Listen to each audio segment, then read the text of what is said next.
Modern fairy tales typically end with a quiet wedding and a promise of eternal happiness.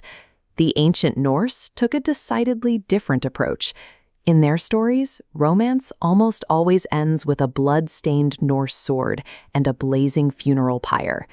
To the Vikings, love was entirely tangled up in a concept called orlog.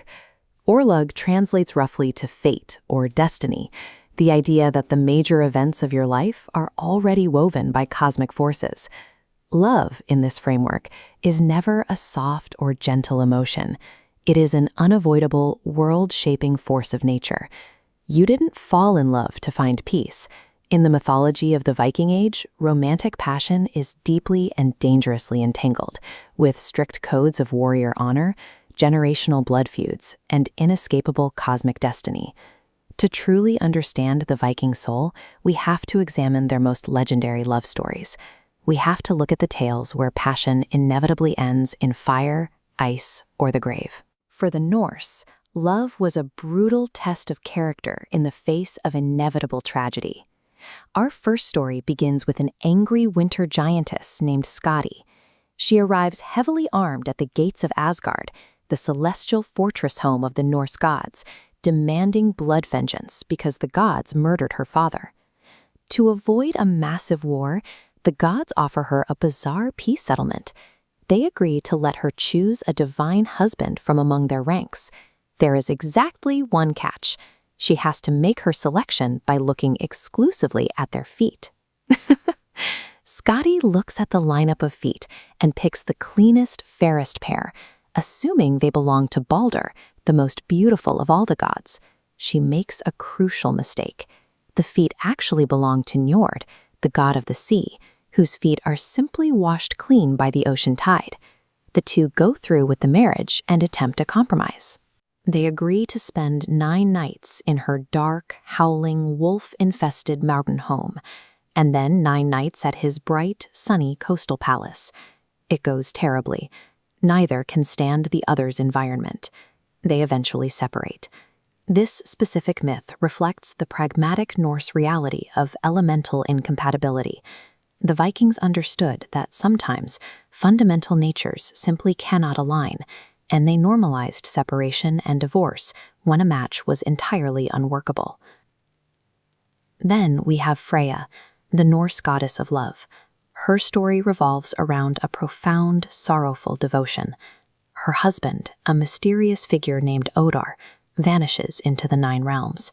Freyja spends her days desperately wandering the earth in disguise, searching for him. Her grief leaves a literal mark on the world. According to the myths, as she searches for her lost husband, she weeps tears of solid red gold. We see the complete opposite of that quiet sorrow in her brother, Freyr. Freyr falls so deeply, obsessively in love with a giantess named Gerd that he willingly surrenders his magic weapon, a blade much like this historical Viking sword, just to win her hand. He doesn't actually woo her with romance. Freyr sends his servant to secure the marriage by threatening Gerd with terrifying magical curses. He promises her eternal misery, madness, and physical decay if she refuses his proposal. In the Viking worldview, mythological desire frequently acts as an aggressive, unrelenting force. It demands catastrophic personal sacrifices and easily crosses strict moral boundaries. That brings us to the crown jewel of Norse romance, the story of Sigurd, the legendary dragon slayer, and Brynhild, a cursed Valkyrie. A Valkyrie was a divine warrior maiden who served the gods. Their initial meeting is appropriately epic. Sigurd rides his horse straight through a wall of magical fire to awaken Brynhild from an enchanted sleep.